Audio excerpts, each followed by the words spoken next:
있거든요. 그래서 제가 한 3개, 4개를 한꺼번에 막 보는데 그래도 시간은 지난번 지난번 그 걷는 우리 2개씩 바꿨으니까 그때는 오늘 볼 돈대는 이 광성보 안에 벌써 돈대가 3개가 있어요. 요 돈대 보이시죠? 이 돈대, 그 다음에 올라가면 돈대, 그 다음에 용두 돈대, 요 3개 돈대가 있고 여기서 한 걸어서 1.5km도 안 돼요. 덕진진까지. 그 덕진진에 가면 또 덕진 돈대가 있거든요. 이렇게 해서 4개를 볼 건데 지금 우리가 볼 이 현장 광성보와 덕진진은 신미양요의 현장이에요. 다 아시겠지만은. 그러니까 1871년에 미 함정들이 우리 강화 앞바다 쳐들어왔잖아요. 그래서 여기 광성보와 그다음 덕진진에서 전투가 붙었는데 신미양요의 현장인데 우리가 그래서 이제 한포 사격을 많이 하다가 이 돈대랑 이 광성보에다 보가 있었고 덕진진이 있는데 다 무너졌거든요. 무너진 거를 1976년, 77년 박정희 대통령, 강화도 분들이 그걸 아시죠? 그 박정희 대통령이 왜 전적지 정화 작업을 하면서 그렇게 다 모습을 했지 않습니까? 그래서 지금은 이렇게 이런 모습을 갖췄는데 우리가 오늘 이 돈대를 둘러보면서 150년 전 역사의 현장으로 한번 들어가 보는 그런 시간 여행을 해볼까 합니다. 그리고 역시 우리 홍평호 선생님의 또 세바산 헬스를 기대하면서요. 한번 같이 걸어봐요. 왕복 한 4km도 안 되는 길이에요. 우선 광성돈대부터 가보기로 해요.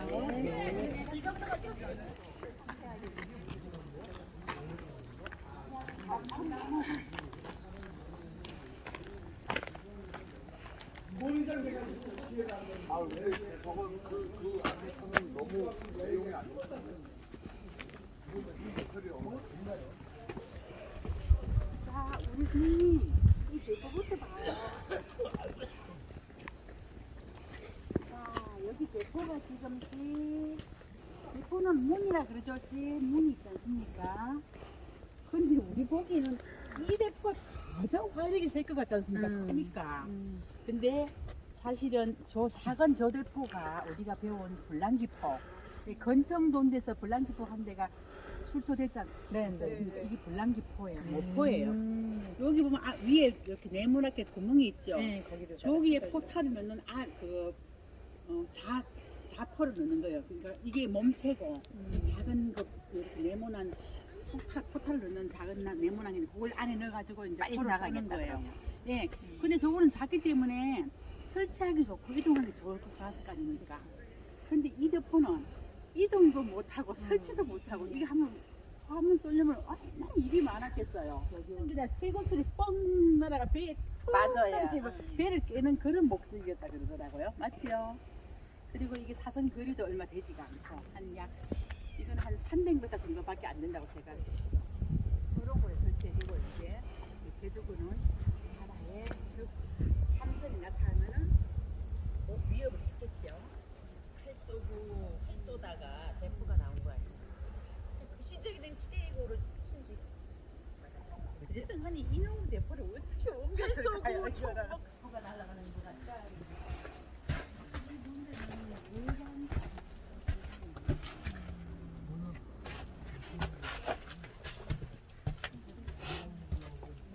박정희 대통령이 왜 강화도 전적기를 좋아하냐면은 그 까닭이 있어요. 그러니까 카트 대통령 있잖아요. 네. 카트 대통령은 민주당 출신이고 박정희 대통령 이게 뜻이 맞지가 않았던 거예요. 그래서 이제 카트 대통령이 미군을 철수한다 그리고 이렇게 우리나라에 대해서 압박을 하니까 박정희가 그래 그러면 이제 카트에 대항하기로 했어. 심적으로 역사적으로 찾아보니까 우리가 미국한테 이겼던 시절이 있었던 거야. 이겼던 전쟁이 있었던 거야. 신미양요. 어쨌든 미군이 사실은 미군은 전사자가 3명이고 우리 측은 기록에 의하면 300명이 넘는데 뭐 몇백 명이 죽었잖아요. 그래서 어떻게 보면은 우리가 진 전쟁이지만 그래도 미군이 철수를 했어. 우리 한양을 접수하지 않고 얘들이 철수했어. 그래서 어쨌든 간에 우리는 저걸 물리쳤으니까 이긴 전쟁이잖아요. 그래서 박정희 대통령이 자 우리의 신명이야 강화도 전쟁 그때 미군은 물리쳤어 여기를 보고 나라 이래가지고 이 광성고 쫙 다 복원을 한 거예요. 저는 바다. 잘했어요, 그죠? 네. 그냥 뭐 여행객, 관광객 음, 볼것 단순하지가 않았구나. 우리 요 정도 보고 그다음에 그게 또 이제 의미가 있었네. 그쪽으로 가봐요. 그리고 이제 박정희 대통령이 이제 국방 관방에 대해서 관심이 많았고. 관심이 많아서 그랬죠, 여기 그때는. 보고 아니 근데 지금 성웅이 장군 완전- 출신이니까 음. 그때 성웅 이순신부터 돼서 이렇게 신격가 많이 있어요. 아니 그러니까 이성수 선생이 얘기하는 것처럼 신미양녀가 어쨌든 우리가 미국과 대항해서 싸웠던 그것만 해도 대단한 거야. 미국이 한 번도 단 한 번도 전투에 진 적이 없어. 딱 그 그때까지. 베트남 전쟁이 최초로 졌다 그러더라고. 예. 근데 그 전에 벌써 우리한테 졌던 거야. 이 신미양령 이주리랑 이제 저기 평양에 미국 상선한테 올라가요. 그에볼라 무슨 호지? 뭐 하여튼 한데 올라갔다가 우리 평양 시민들이 제너럴 셔먼은 미국 평양 그 성에서 있잖아. 그 배를 불질러가 사람 다 죽여버리고 완전 물리쳐버렸어. 그래서 이제 미군이 크게 이제 보복을 쳐들어왔는데요. 완전 피하고 갔다. 어쨌든 우리 민족은 그 거대한 미국을 물리친 나라야. 지금은 도움 받지만 지금도 우리 미국을 좀 괜찮게 보잖아. 뭐 그렇게 뭐 코로나 시국 견디면서 뭐 이거 별거 아니더라 이거나 지금. 힘내서 잘 걸어봅시다.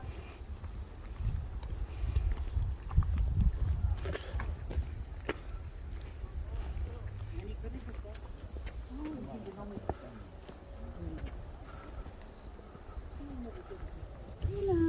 여러분 오늘 잘 아시는 거 누가 대신해서 설명 한번 해보실래요? 후영뷰 신미양요 때 조선군 총책임자가 의재연 장군이었잖아요. 저기 오다 보면 그 로타리 의재연 장군 상이 있죠. 근데 의재연 장군과 의재연 장군 동생이 의재순 그 두 분이 여기 그러니까 모든 병사들 다 죽었으니까 중국에서니까 그 두 분의 어떤 그 공을 기르는 비, 쌍숭비죠. 쌍숭비가 여기 있고, 그 다음 여기 같은 경우에는 이름 없이 죽은 모든 병졸들, 무명용사의 비. 저기는 이제 이제 여기 우리 사진에 그때 미군이 찍은 사진에 보면 병사들 흩어져 있잖아요. 그 병사들 모아서 이렇게 모아놓은 무명용사이죠. 군상이 고대로 있거든. 네, 그렇습니다. 그때 기록에 하면은 우리 병사가 한 350여 명이 여기서 목숨을 버렸다 그러는데, 미군은 그 미군 종군 기사가 있지 않습니까? 그러니까 지금 그러니까 그 시절에도 종군 기사는 아니었지만 기록을 다 남겼어.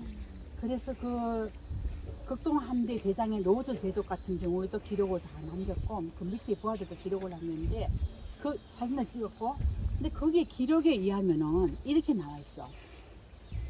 이런 민족은 처음 봤다. 누가 세상 천지 어디에 누구가 자기 나라와 민족을 가족을 민족을 위해서 내 목숨을 이렇게 버리는 민족 이런 사람 처음 봤다. 왜냐하면 우리 조선 병사들이 최후의 마지막 순간까지 항복하는 사람이 없었대요. 마지막 순간까지 자기 목숨을 다 내놓고 대항을 한 거예요. 그래서 만약에 무기가 다 떨어졌죠. 그러면은 심지어 모래와 흙을 주워서 던지기까지 했대. 그 정도로 내 몸을 다 아낌없이 나라와 저걸 위해서 아낌없이 바치는 이런 민족은 처음 봤다. 그러면서 그 사람들이 우리가 전투에서는 이겼지만 우리가 실질적으로 진 전쟁이라고 그렇게 기록에 남겨놨는데, 사실 여기에서 전투가 우리 여기 가면 손돌목 본대가 있거든요. 이제 일단은 미군은 오면은 베트남 전쟁 영화에서 보면 그래. 이 미 함대가 착 오잖아. 오면은 바다 그 배 거기 세워놓고 일단 막 한 포를 때리잖아. 대포를 때리잖아. 그래서 초토화를 시키는 거야. 그리고 이 성을 다 부수고 진지를 다 부수고 사람들을 일단 혼을 다 빼놓고 그 다음에 해병대가 상륙을 하죠. 그게 미군의 그 전투 방식인데 과거에도 마찬가지였던 거예요. 그래서 그 바다에서 포를 쏴서 이 손돌목 그 돈대라든가 이 돈대를 초토화시키고 그 다음에 우리 병사들을 뭐 혼을 다 빼놓고 이제 상륙을 하는 거예요. 옛날 과거의 기록을 보면서 과연 내가 지금 시대에 내가 나라를 위해서 목숨을 바칠 수 있을까? 어떤 비상 상황이 터지면 나는 못 보낼 것 같아. 그래서 우리가 이 무명용사의 묘를 보면서 저 150년 전 우리 조상들 이 나라와 자기 지키기 위해서 내 몸을 소개같이 내던지던 그분들 우리 조금 내려서 우리 묵념을 한번 합시다.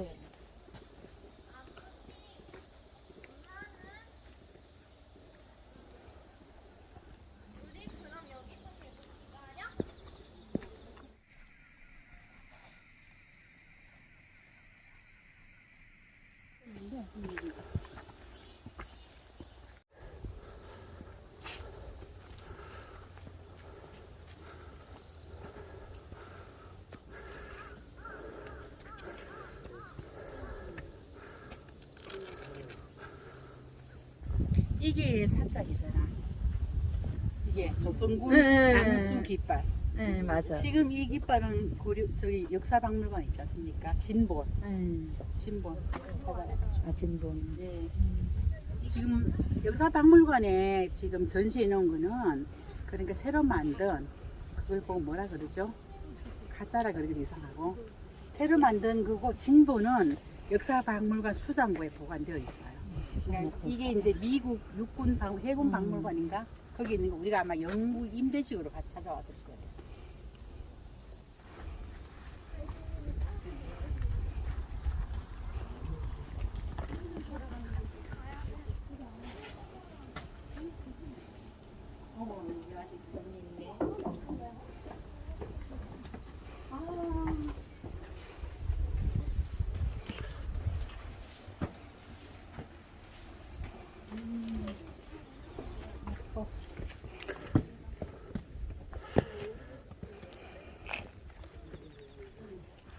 아무도 없다.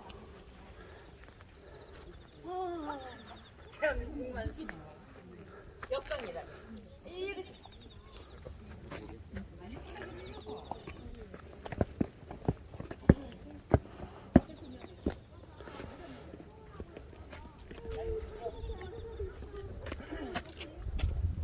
물 많이 빠졌네.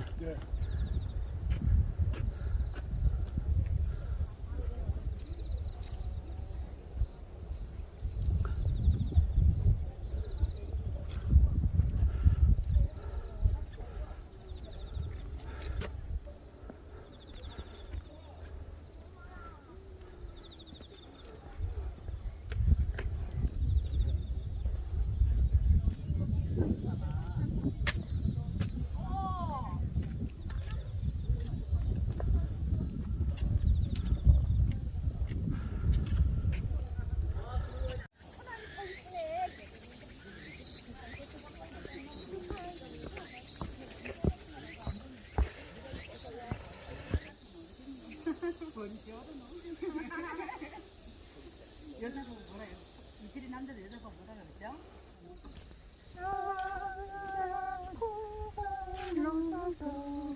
별을 내어보는 저기 끝이에요?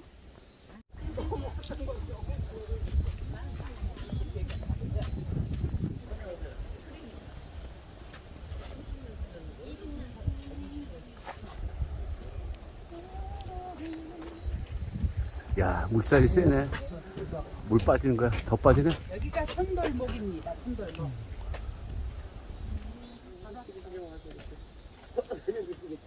그럼.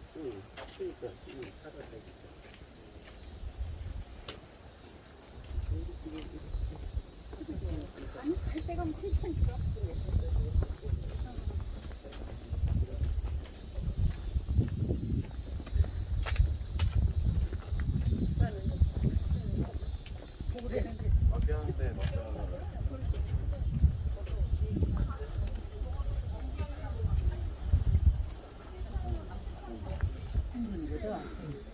이렇게 따라.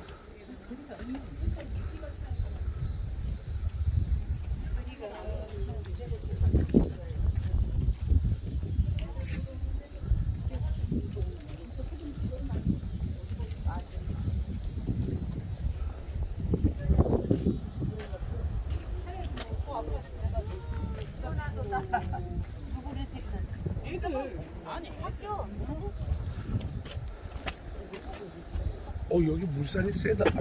아주 세. 물살이 물이 지금 세네. 뭐 엄청 빠지는 거예요. 여기서는 배 들어오기가 힘들겠는데, 그죠? 그렇죠. 물 빠질 때는. 오, 물 굉장히 빠른데. 수원 하성을 보면, 수원 하성을 보면 보통 보면 이렇게 되는데 적들이 들어올 때 이쪽 보호하고 이쪽 보호 거리가 멀거나 그러면 이쪽에는 사각이 생기잖아요. 그걸 관찰하기 위해서는 이게 칠을 만들지 이렇게 치 나온 거 아니에요. 근데 여기는 칠을 만들 수 있는 자연 조건이 안 되잖아요. 그럴 때는 뭘 만드냐면 옹성을 만들어.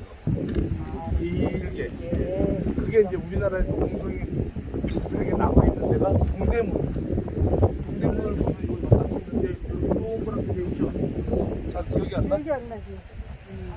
그죠? 왜냐면 그리고 문은 여기 있어. 그래서 요리 들어와서 요리 들어온 거야. 그러면 요 사이에서 들어온 사이에 요 옹성 위로서는 우리나라 군대 가서 막 뒤에서 쏴버리는 거죠. 그래서 동대문이 보면 옹성이 있고 요런 거는 옹성이라고 하고 웬만한 읍성에 가면 이렇게 나태 있어요.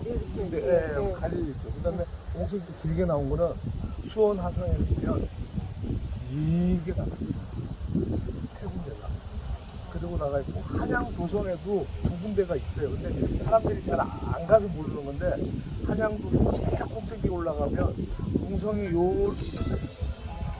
그 다음에 또 밑에 좀 내려오면 요렇게 길게 있고 거기는 군부대가 주둔해서 사람들이 잘 못 가서 그래서 요런 거를 옹성이라고. 강화성은 이곳에 선도했던 인도의 도성이었고 궁성을 쌓으니 해안선 따라 외성을 쌓았으나 인조 14년 서기 1636년 경자호란 때에는 성을 지키기 위해 온갖 치욕을 맛보았었고 다시 그 뒤 고종 3년 서기 1866년 프랑스의 국동항제가 갑꽃진에 상륙을 개시하고 강화성과 민수산성을 점령하여 약탈을 자행하다 양원수 장군이 지휘하는 정족 공성의 전투에서 산포군의 맹렬한 공격을 받고 퇴각했던 것이다. 5년이 지나 고종 8년 신리 서기 1871년 미국의 아시아 항제가 통상을 처방하고 침입하여 초지진, 덕진진, 광동고들을 차례로 공격해오자 우리는 최후까지 응전했으나 워낙 무력 불급으로 어제연 장군 등 수백 명 용사들이 승복했었다. 누가 이어서 읽으세요? 4년 순국됐었다. 4년 지나 고종 12년 을해 서기 77년도에 몇 살이었지요? 나 그때 시집간 것 같아. 진짜? 옛날만 해도 시집. 77년 나는 내 생각에 한 1km밖에 안 될 것 같다. 요렇게 따라가가지고 저기 저 하얗게 저기 보이잖아. 네, 저기 예, 저기가 덕진진이거든. 저기까지 갈 겁니다. 자, 이제 갑시다. 내가 덕진대 갔더니 차가 없더라고. 우리 가셨구나. 원래 덕진진에서 역방향으로 끌어야 되는데 제가 여기서부터 걸었어. 저기도 좀.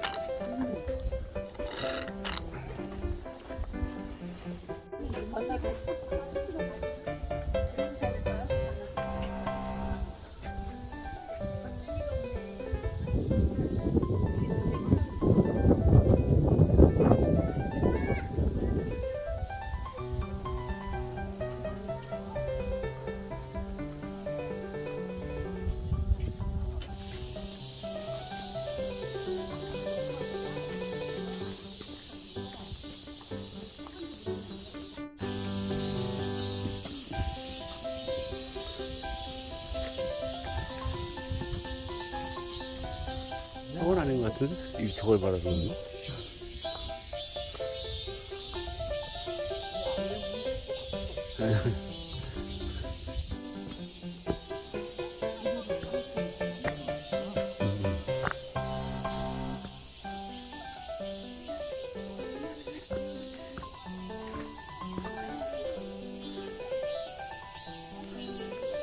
여기 피도가 꽤 많네. 그 광송보에서 덕진까지 왔다 갔다 걷는 길이 괜찮네. 우리는 오두돈대에서 광성 보러 오는 길을 많이 걸었거든. 거긴 재미없잖아 그냥 바닷길. 그렇죠. 여기는 재밌네. 예. 가서 설명을 후대. 토대.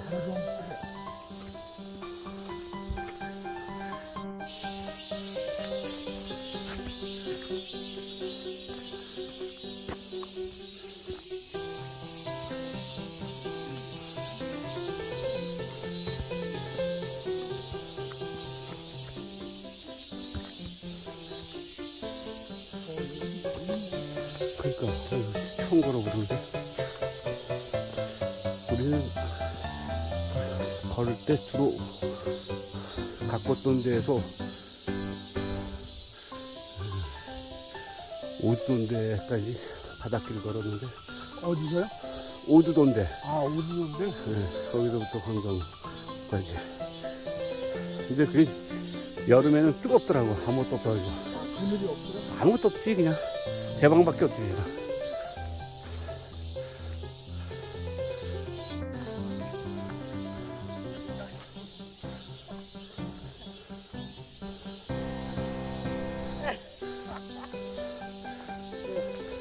올라가는 건데. 요거만 끝인데.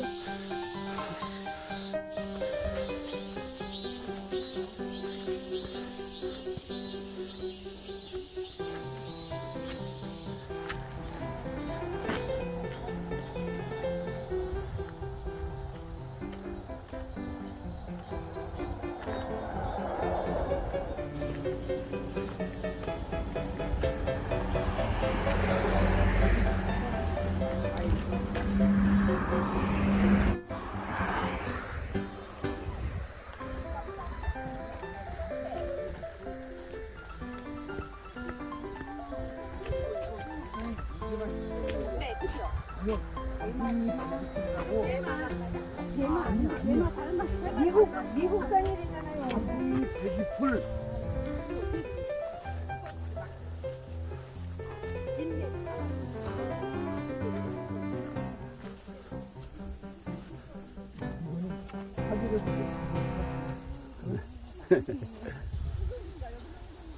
여기가 오두돈대에서 광성보 가는 길하고 다르네. 아주 여기는 좋네.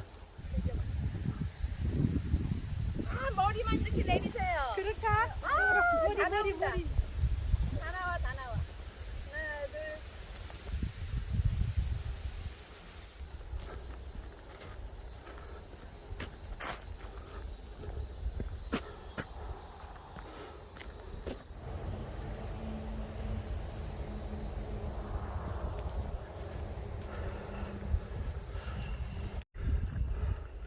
어디 저기를 간다는 거야? 특별한 자리네. 거기까지. 승리자야, 승리자. 오셔. 너무 좋아. 어디까지 쓰는 거 보니까 아니야, 자연적으로 난 거야. 관리한 거 같지 않아요? 우리 저기 저 설악산 가서 크게 땡겨 찍어줘. 아, 이렇게 등대 같은 등대.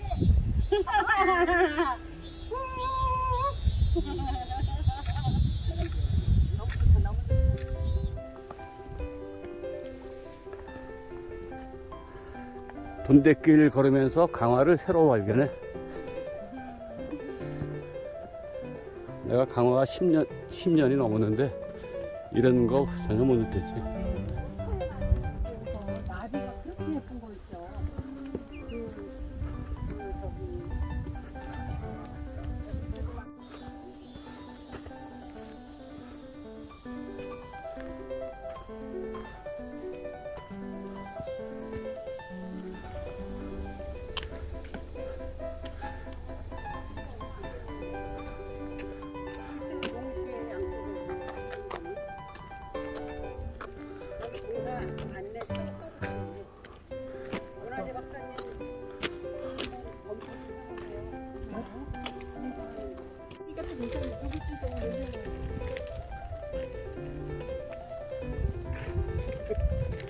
될지 모르겠네. 200m, 300m 가면은 늪진 온 데가 있어. 거기서 보고 막 이제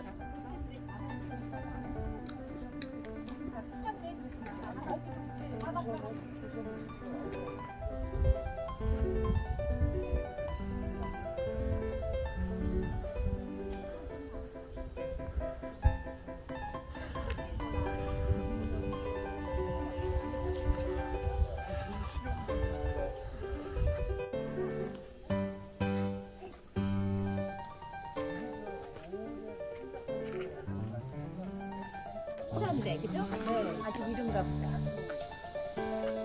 덜리고 힘자도 덜리고 불처럼요.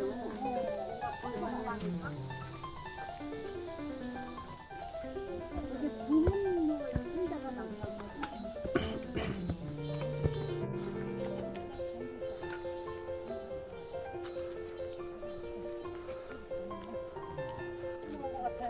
예? 여기? 그래. 나도 여기까지 알아봤어요. 아, 강하다면서 이 돈 대걷기 아니면 언제 이렇게 와보겠어요? 이런데 다 와보는 줄 알았더니 아니에요. 아니에요?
예.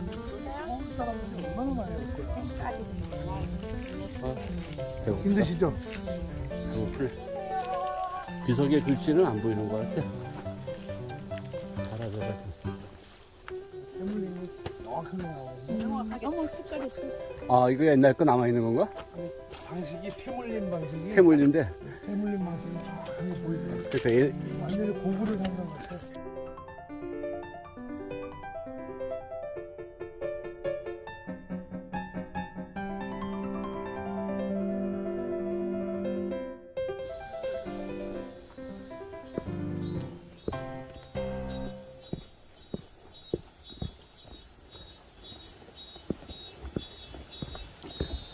뭔가 닫아 이 문을 닫아라 이 말이잖아, 그죠? 외국 선밖에 못 따르게 닫아라 이 말이잖아, 그죠? 우리나라 역사에서 선생님 그 근대의 출발을 어디로 보고 있어요, 선생님은? 근대, 우리나라 근대의 출발. 내 생각에는 근대 현대 있잖아, 근대 출발. 지금 이 고종 이하고 연관이 있어. 던져보세요. 역사 시간에 학교 다닐 때 국사 시간에 배웠잖아. 뭐 신미양요, 뭐 시기, 어찌기 배웠잖아. 선생님 어디라고 생각하세요? 왜 교과서에는 뭐라고 되어 있는데 근데 출발이 내가 풀겠어를 근대의 출발을 우리 학자들은 그러니까 강화도 조약을 체결한 그때부터 우리나라 근대가 시작되었다. 1876년 일본과의 강화도 조약이 있잖아요. 그때부터 근대가 시작되었다는 분도 있고, 또 어떤 분들은 우리나라 신분제가 철폐가 된 갑오개혁 때 1894년 갑오경장이라고 배웠잖아요. 그죠? 그때부터 근대가 시작되었다. 그렇게 하는 분도 있는데, 저는 제 생각은 아니지만 1894년. 예. 그래서 이제 그래서 근대는 각자 근대의 시작을 또 어떤 분은 신비양요 1871년 그때부터 근대라고 보는 분도 있는데, 제 생각은 이 대원군이 집권을 한 고종이 왕위에 올랐잖아. 철종이 죽고 고종이 왕위를 이어받았는데, 고종은 12살에 왕위에 올랐기 때문에 아버지인 대원군이 거의 섭정을 했잖아요, 뒤에서. 그때부터 우리나라의 근대가 시작되지 않았을까. 왜냐하면은 고종 때, 아니, 대원군 때부터 많이 흑파된 게 많거든, 구습들이. 그래서 그 중에서 이제 우리가 보면은 이것도 있지만, 고종이 서원 철폐했잖아요. 우리 선생님이 배웠잖아요, 그죠? 우리나라의 이 서원들이 피해가 너무너무 많았던 거야. 양반들은 세금을 내지 않았어. 양반들은. 그리고 그 서원들이, 각종 서원들이 나라에서 어떤 땅을 많이 돌아받아가 그 땅, 거기도 세금 한 푼도 안 내고. 그래서 이 어떤 서원들에 대한 피해가 많아가지고 대원군이 전국에 서원을 쫙 획파해버렸잖아요. 중요 몇 개 쓰던 서원만 남기고. 근데 우리가 학교 다닐 때 그냥 서원 철폐할 때 그냥, 대원군이 서원이 그런 피해가 많아서 했나 보다. 이렇게만 생각했잖아요. 근데 어른이 돼서 이제 역사를 공부하면서 다시 보니까 진짜 대단한 일을 한 거예요. 지금 현재 우리나라 기독교, 불교, 천주교, 우리나라 3대 종교 세금 안 내거든요. 세금 안 내잖아, 그죠? 세금 안 내는데 이걸 어느 정치 지도자가 이거를 세금을 내려고 할 수 있겠어요? 아무도 못해. 했다가는 막 전국적인 어떤 반발이 붙어가지고 난리 날 거 아닙니까? 못하잖아요. 그러면 그때는 지금의 기독교, 불교, 천주교가 더 심한 게, 더 공모했던 게 서울이었던 거야. 근데 그거를 쫙 척파해버렸잖아. 그러니까 이 대원군이 정말 대단한 분이었던 거지. 그리고 그 외에도 나라의 기강을 세우면서, 왜냐하면 이제 세도 정치, 군조, 흔종, 철종, 이 3대 왕 한 60년 정도가 그 세 왕이 집권해서 한 60년 정도, 그때 안동김씨 세도 정치였잖아요. 그래가지고 이 왕가가 완전 지리멸렬했거든. 왕의 명령이 먹히지 않는 시절이었잖아요. 그런데 대원군이 또 안동김씨하고 싹 없앴잖아. 그래서 어떤 왕가의, 어떤 왕의 힘을 막, 그러니까 비변사라든가 임진왜란 그때 생겼던 비변사라든가 어쨌든 간에 어떤 나라의 기강을 확 세웠어, 이 사람이. 그래서 저는 그냥 맞아, 근대의 시작을 갑오경장, 신분제 철폐했던 갑오경장부터 우리나라 근대가 시작됐다 볼 수 있지만 그 은밀히 그 이전에 대원군이 그 기초를 깔아준 거 아닌가 이런 생각이 들더라고요. 그래서 이 신미양요 같은 경우에도 대원군 섭정하에 일어났거든요. 그래서 거기까지만. 그 다음부터는 내가 잘 모릅니다. 한밖에 안 됩니다. 그분이 종교 들어오는 거죠. 그러니까 실학이 들어올 때부터 근세 조짐들이 보였어요. 실학이 들어올 때부터 이미 이제 민중 이런 게 보였고, 그래서 그 이후에 이제 고종 때 이렇게 제도 개혁을 한 거고, 갑오 개혁 괜히 했겠어? 지가 들어서 알고 있으니까 뭐 이제 개혁하자는 거고, 그래서 엄밀하게 말하면 근대에 우리가 태동하기는 사실은 나는 어떻게 보냐면 서양 그 종교 뭐죠? 서학이 들어올 때 서학이라고 얘기했죠. 우리 기독교 그때부터 조짐이 보였어요. 그래서 맞습니다. 네. 이게 딱 정확하게 역사는 딱 재단하듯이 여기부터 여기 시작이야라고는 안 해요. 그렇죠. 그러니까 이제 말씀 맞아. 여기부터가 이제 이렇게 저변에 깔려. 그래서 제가 이제 이게 흥선대원군 같은 경우에 그때 건대 시작이다 이야기보다는 이렇게 저변을 깔아줘서 우리가 좀 태동하는 거지. 그런데 왜 선생님 저기 있잖아. 정조 때 그러니까 열하일기 연암 박지원 선생이 저기 북경에 갔다 와서 열하에 갔다 와서 결수받지 그때가 정조 때예요. 언제 때예요? 맞아, 정도예요. 정조 때죠. 어쨌든 간에 그러니까 1700 몇 년도잖아, 그죠? 그때부터 흥세자 때부터 시작인 것 같아.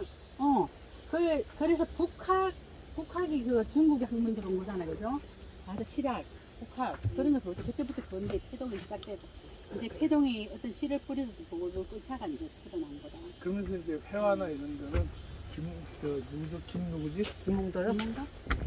아니 그 사신으로 따라가는 김홍도 말고 그 누구야? 최근에 김홍도 말고 또 열아일기 있을 때 그때요? 그때 보면 사신으로 따라가요. 음. 사신으로 따라 사신 한번 꾸미면 200~300명씩 가요. 그리고 우리는 사신을 1년에 꾸준히 보내야 돼. 그래서 뭐 사신도 여러 가지가 있어요. 황제 등극하는데 뭐 하는데 가는 사신, 또 뭐 정기적으로 뭐 하는데 가는데 사신. 그래서 사신의 대표급이 뭐 영경이나 이 정도 가면은 그 밑에 또 식솔들이 몇 명 따라가는 규정이 있어요.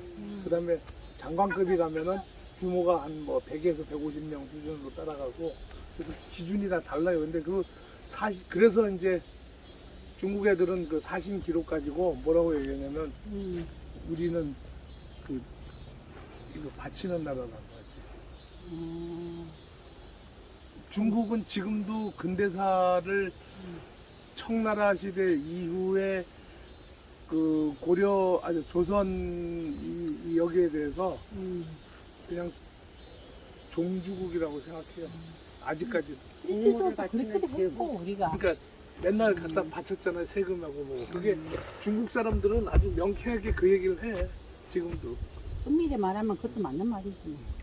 근데 그거 바쳤다고 그 중국에 속한 국국은 아니지. 아니 그러니까 이게 한국이 이렇게 말하면 식민지 개념은 아니에요. 그렇죠. 식민지 개념은 아니지만 관리하던 나라는 맞다라는 거지. 그리고 이제 영향권을 평안도에 보면은 우리가 뭐가 있냐면 평안도에 보면은 가도라는 섬이 있어요.